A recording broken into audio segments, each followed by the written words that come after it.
اللہ فرماتا ہے ماں اپنے بچے کی ایک سسکی بھی سہ نہیں پاتی، اور میں تو تم سے 70 ماؤں سے بڑھ کر پیار کرتا ہوں۔ اللہ کو چھوڑ دو گے تو کوئی چیز ہاتھ نہیں آئے گی۔ جہاں اتنا صبر کیا ہے وہاں تھوڑا صبر اور صحیح، پھر دیکھو جو اب تک تمہارے نصیب کا حصہ نہیں تھا وہ بھی تم تک پہنچا دیا جائے گا۔ غم نہ کرو، اللہ تمہارے ساتھ ہے۔ ایک ہار پہ ہر اس فتح کو بھول گئے ہو جس سے اللہ نے تمہیں ہمکنار کیا تھا۔ اس کی رحمتوں کو یاد کرو اور ذہن نشین کر لو کہ تمہارا رب ہر شے پر کامل ہے۔ اللہ تمہیں تمہاری دعاؤں سے آزماتا ہے، وہ تمہیں ہر اس چیز سے آزماتا ہے جو تمہاری دعاؤں کا حصہ ہوتی ہے، کیونکہ دعاؤں میں وہی رہتے ہیں جن سے تمہیں بے پناہ محبت ہوتی ہے۔ تم سوچ رہے ہوگے کہ جب دعائیں معجزوں کے لیے بنائی گئی ہیں تو پھر اللہ انہیں تمہارے لیے آزمائش کیوں بنا دیتا ہے؟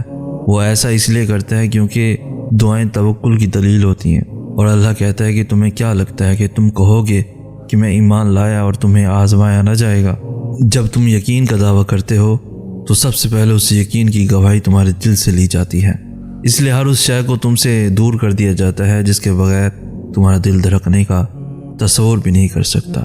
تمہاری سانسوں کی وجہ چھین کر اللہ دیکھتا ہے کہ کیا اتنا توکل ہے تمہیں اس پہ کہ تم اس پہ یقین رکھ کے سانسیں لیتے ہو، اور جب تم اس کی رضا کے لیے یہ بھی کر گزرتے ہو تو وہ بھی تمہاری رضا کے لیے کن کی ہر حد سے گزر جاتا ہے۔ اللہ ان دعاؤں کو کبھی بھی نہیں بھولتا جو تم نے اس کی رضا کے لیے قربان کر دی۔ اللہ کے لیے جو کھو دیا جائے وہ کبھی بھی کم نہیں ہوتا، وہ پلٹ کر واپس ضرور آتا ہے، تمہاری ادھوری دعاؤں کی قبولیت بن کر، تمہارے درد کا اجر بن کر، اللہ سے کی گئی تمہاری وفاؤں کا صلہ بن کر۔ ہمیشہ کے لیے کچھ بھی نہیں ہوتا، ہم خود کو دباؤ کا شکار بناتے ہیں، جیسے بھی حالات ہوں بدلتے ہیں، اور جب صبر بھی مشکل پڑے تو اللہ سے دعا کی جاتی ہے، اس سے مدد مانگی جاتی ہے، اور جنہیں اللہ سے مانگنے کی عادت ہو، اللہ سے سب کہنے کی عادت ہو، وہ زندگی میں کبھی خالی ہاتھ نہیں رہتے۔ جو تم سے بنا مطلب کی 70 ماؤں سے بھی زیادہ پیار کرتا ہے اس سے اپنا تعلق بنائے۔ جب یہ سمجھ آئے کہ اللہ کے علاوہ کوئی سمجھنے والا نہیں، دل کی کیفیت کو جاننے والا نہیں، پھر وہ اپنی کہانیاں صرف اللہ کو ہی سنایا کرتے ہیں۔ دل تڑپنے پر وہ دل لے کر ہم اللہ کے پاس ہی تو جاتے ہیں، اس کا مرہم ہم وہی تو پاتے ہیں، اس کو خوب سمیٹنا آتا ہے۔ تم سب اس پر چھوڑ کر تو دیکھو، ہوتا ہے بہت آگے چل کر بھی ہم خود کو پیچھے کی طرف دھکیل دیتے ہیں، صبر کرنے کے باوجود خود کو بے صبری کی انتہا پر پہنچا دیتے ہیں۔ لیکن ایک دن ایسا آتا ہے یہ ساری چیزیں ختم ہو جاتی ہیں، ہم خود سے کی گئی جنگ سے باہر آ چکے ہوتے ہیں۔ تو صبر مشکل پڑ جائے اللہ سے دعا کر لیا کرو، جو صبر دے سکتا ہے وہ صبر آسان بھی کر سکتا ہے۔ اپنی تکلیفوں اپنی الجھنوں کو ہی لے کر جاؤ، تم خالی ہاتھ نہیں لوٹو گے، ہر چیز تبدیل ہو جائے گی۔ اگر ہم سب کچھ بھول بھی جائیں لیکن اللہ کچھ نہیں بھولتا۔ طرب کے لمحے، مانگی دعائیں، ہماری بے صبری، ہمارا گھٹن زدہ لمحہ، وہ رب کچھ نہیں بھولتا، بے شک وہ کچھ نہیں بھولتا۔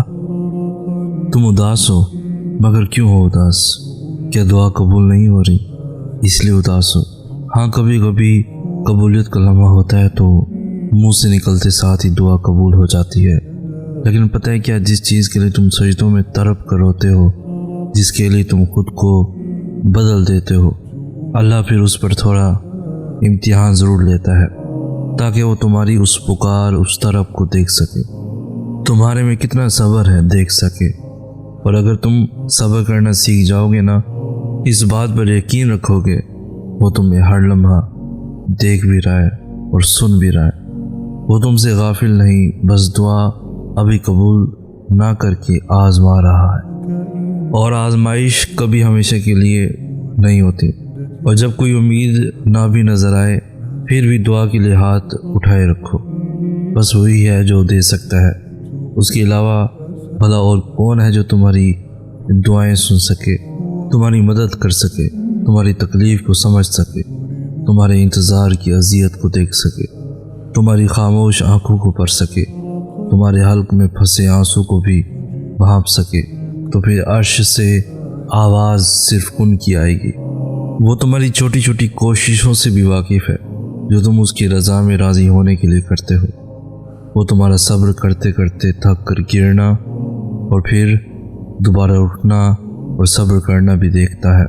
وہ تمہاری بے ربط دعاؤں کو بھی جانتا ہے جو تم ہر وقت دل میں مانگتے رہتے ہو۔ اس کی بارگاہ میں تمہارا کوئی بھی تھوڑا سا بھی عمل ضائع نہیں ہوتا۔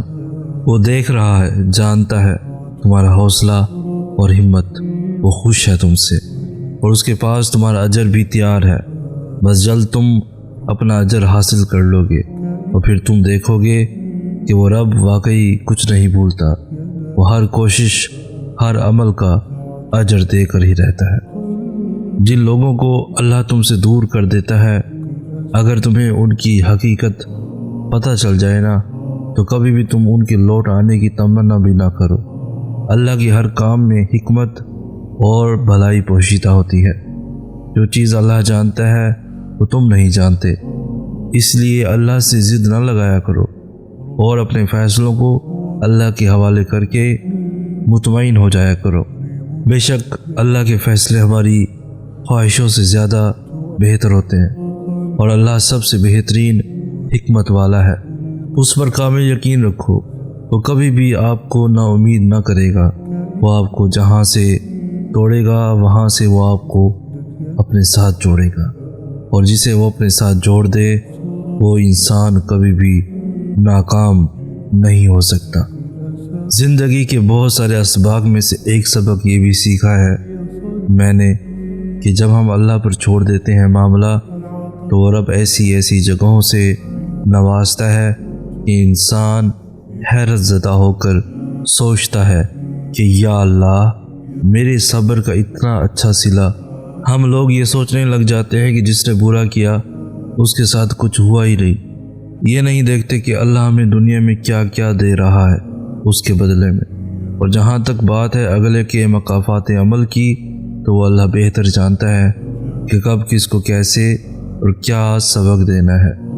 صرف ایک بار دل بڑا کر کے اپنا معاملہ اللہ پر چھوڑ کر دیکھیں۔ ایک دن آئے گا کہ جب تمہاری دعا پر کن فرما دیا جائے گا، اور تم اپنی زندگی میں بہت قریب سے معجزے ہوتے ہوئے دیکھو گے۔ جب تمہارا خواب حقیقت میں تبدیل ہوگا تو تمہیں اپنی آنکھوں پہ بھی یقین نہیں آئے گا، اور تمہاری خوشی کا کوئی ٹھکانہ نہ ہوگا۔